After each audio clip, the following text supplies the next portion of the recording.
জুলাই গণ অভ্যুত্থানে মানবতাবিরোধী অপরাধের ১০ মামলায় মোট ৪১ আসামিকে আন্তর্জাতিক অপরাধ ট্রাইব্যুনালে হাজির করা হয়েছে। এর মধ্যে গুমের অভিযোগে করা মামলায় ১৩ জন সেনা কর্মকর্তা রয়েছেন।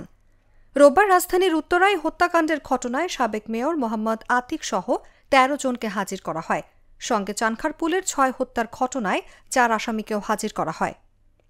মেয়র খায়রুজ্জামান লিটনের বিরুদ্ধে করা মামলায় ২ জন, আবু সাইদ হত্যার ঘটনায় ৬ আসামি এবং মহান মুক্তিযুদ্ধ চলাকালীন মানবতাবিরোধী অপরাধের অভিযোগে নীলফামারীর শাহাদাত হোসেন ট্রাইব্যুনালে হাজির হয়েছেন।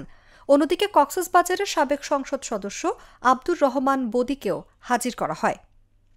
আসামিদের মধ্যে আওয়ামী লীগ সরকারের সাবেক সংসদ সদস্য ও আইনশৃঙ্খলা রক্ষাকারী বাহিনীর সাবেক সদস্যরাও রয়েছেন।